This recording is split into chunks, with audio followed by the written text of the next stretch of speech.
What is happening, everyone? My name is Phil with ThinkMakeDo, and today we're finally going to finish our pocket door here in our one-bedroom unit. Now, as you recall, this used to be a wall, and I've gone ahead and installed a new pocket door assembly with soft close. So that's really nice. Now, I have to trim it all out so it looks nice and I can finish painting all of these walls. So, first things first, we have to fix the floor transition. So I got a piece of marble for that. We'll cut this to size and we'll install it. And then I have wood trim for this entire pocket door assembly. So I've got 1x5 trim board and I think 1 1/4 trim board as well. And these are going to be used. 1x5 is going to go here to clean up all our drywall, and then the trim board is going to go on the sides here and the top. And as you'll notice, there's only a certain few places where you can actually nail in the trim board, and that's in these oval slots here on the pocket door everywhere. So I'm going to use a 16 gauge nailer for all of this. Now there's a lot of debates, 16 or 18 gauge. I would say for anything where you're painting over the surface, 16 is probably fine as a general purpose nailer. But if you're doing a natural wood finish, 18 gauge is smaller for trim and probably less cleanup work. So we are going to get started with our prep work. Let's finally do this. I'm excited.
Just wanted to tell you guys something so ridiculous. So this is a new gun, and I don't know the difference in sound from when it's shooting nails and when it's shooting blanks. It's not like the gun stops working, it just keeps on shooting. And it does make an imprint where the hammer is, it strikes into the wood. So I just assumed I assumed it was working, and there's all these holes because I was like, I swear I'm missing the studs and the wood all over this piece. So there's like 20 holes, and then I finally realized just now I'm out of nails. So I don't know. So dumb. Happens to everyone, I guess.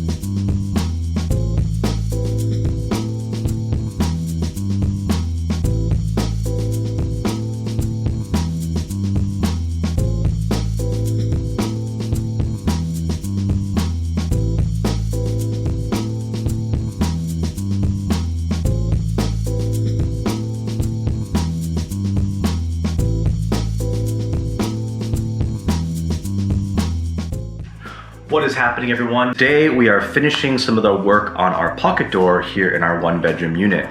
Now, the pocket doors are a little bit more of an advanced install, and this is my first time, and I think this is a pretty common mistake.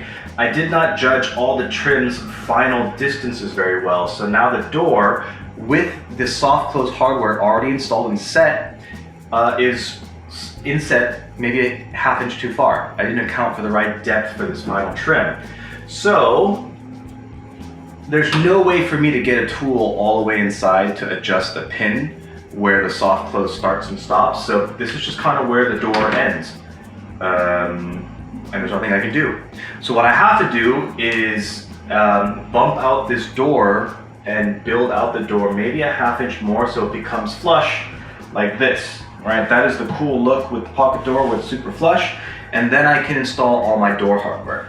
Now, for the door hardware installation, we're using one of these, and this is a pocket door routing jig. It looks very intimidating, and it kind of is, but I think it's pretty simple actually. It really just clamps on like this, right? And then you adjust these screws so that this plunge router right here, a drill bit attaches onto here, and then you use a regular drill and you route out your channel. So I'm gonna have to do this work as well. And they can be very expensive, these pocket door trim routers. This was 80 bucks on Better. I think it's like the cheapest one you can get. So if I can do it with this, then I think you don't need to spend $500 on some crazy jig, because really you get everything you need here. Anyway, let's do this first, and we'll come back and do the routing.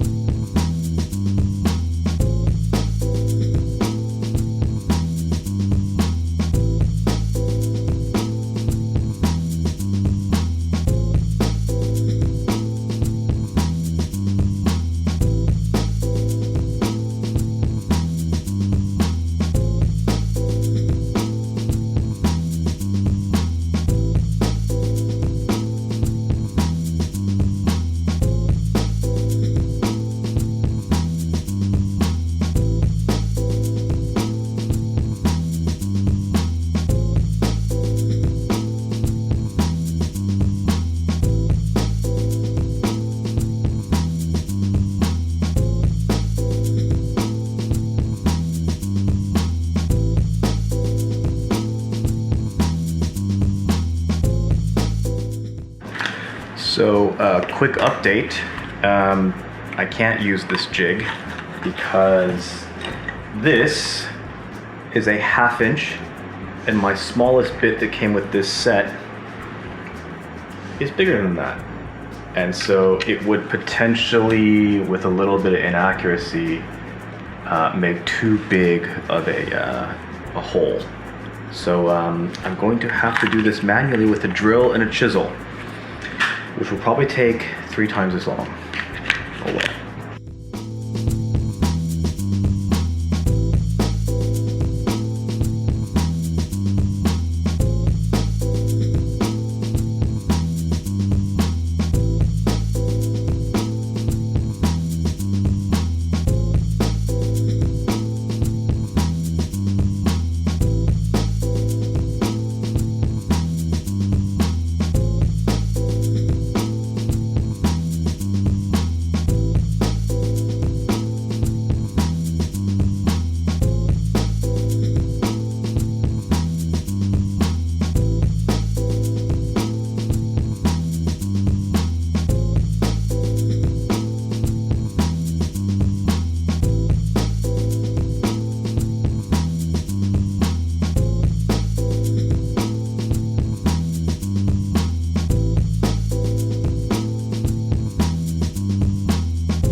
What is up, everyone? We are going to try and finish up our pocket door installation today. What I have to do now is fit the actual locking mechanism in place. And I did drill a hole here, so it does match up where it needs to go.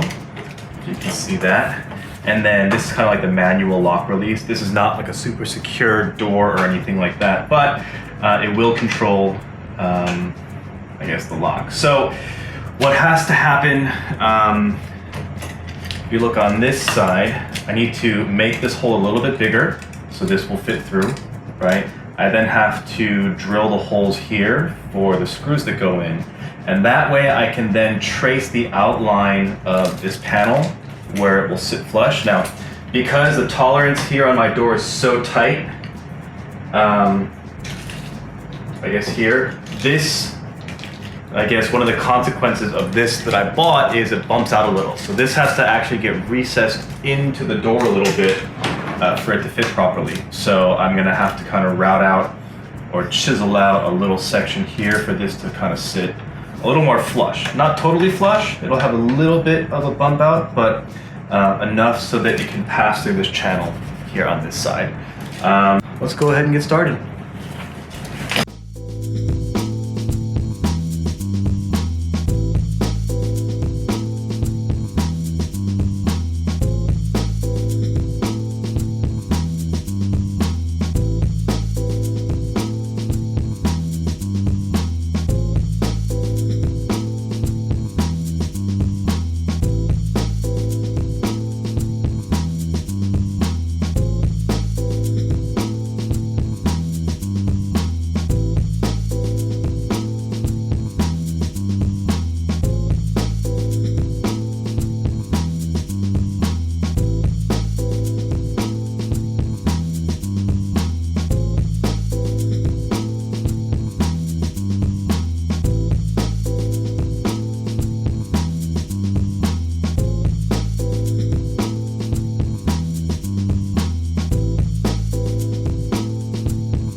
Okay, well, we're getting close to the finish line here, but we do have a problem that I was hoping to not run into, and that is the design of this particular pocket door hardware that I selected does not actually recess fully into the wood just because it's not designed to. So this middle plate and this hardware here, it's not designed for this thin of a door. I think this has to be at least about ½ an inch bigger if I were to recess the handles into the frame. Now, that might have been just, an error on my part in terms of buying the right hardware, but there's nothing I can do now because this hardware cutout is pretty much specific to this door, so I kind of have to use it. So what that means is I'm gonna have to do something I didn't want to do, which is notch out a little bit of each of these, trim pieces so that the rest of this door can fit flush. So it's probably gonna look a little ugly and I'll be a little disappointed, but you live and you learn. So I'll probably use a combination of the chisels and the Dremel tool over there. We'll cut out a recess and we'll just live with the result. I'd say for my first pocket door, I'm mostly okay. I'm okay with it. I have another pocket door to do a little bit later on this project, so hopefully I can take all my lessons learned from here. And obviously this is a rental unit, so I don't have to care about it too much in terms of fit and finish. I mean, I care a little bit, but now I'm going to, I'll finish this one up. I still have the lock to do here on this side. We'll see how much I screw that up. So let's keep going.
I think I'm pretty much done here. Not my proudest work, but you know, sometimes done is done and I can move on to the next step, of which there are many.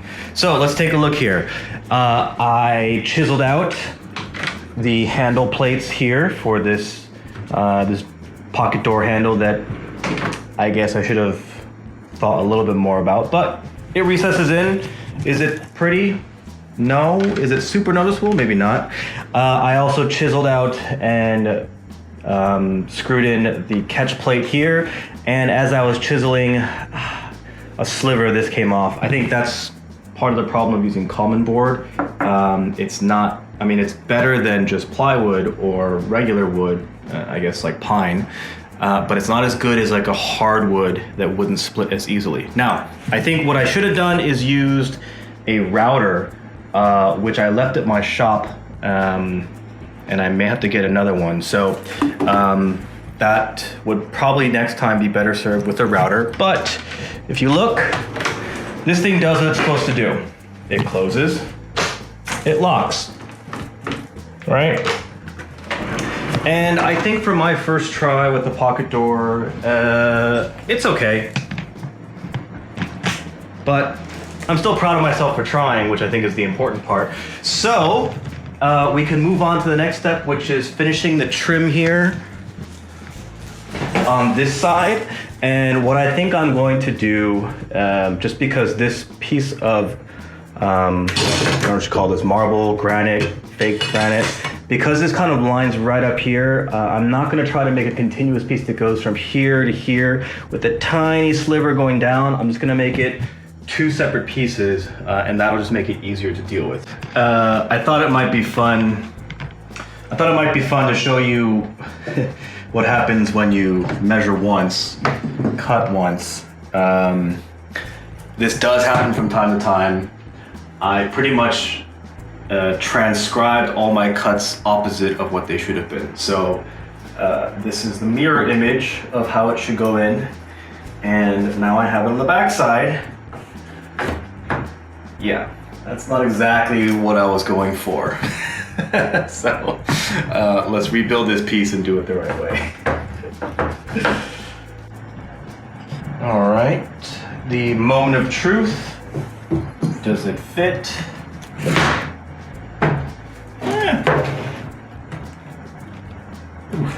Say decently well.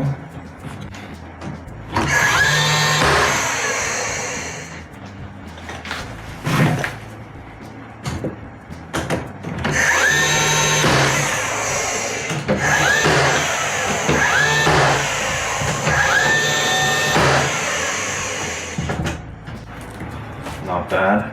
Maybe I will put a small strip here. Oh god, it's so annoying. Just this would require so much custom tomfoolery. I guess if I kind of did a side cut, maybe it'll reduce kind of the, I guess, the visual displeasure of this weirdness. I'll think about that later. So after painting and cleaning up all of the interior, I think this actually looks pretty nice. We have semi-gloss on all of our trim, and the door I've painted and sanded to a semi-gloss finish as well, and it really does clean up the appearance and give that premium vibe that I was looking for. Again, it's not a perfect job, but for this installation, I think it did come out pretty well, and I'm pretty proud. Anyway, hope you learned from some of my mistakes, and definitely stay tuned for the next video. We got a ton of stuff coming up. Thanks for watching.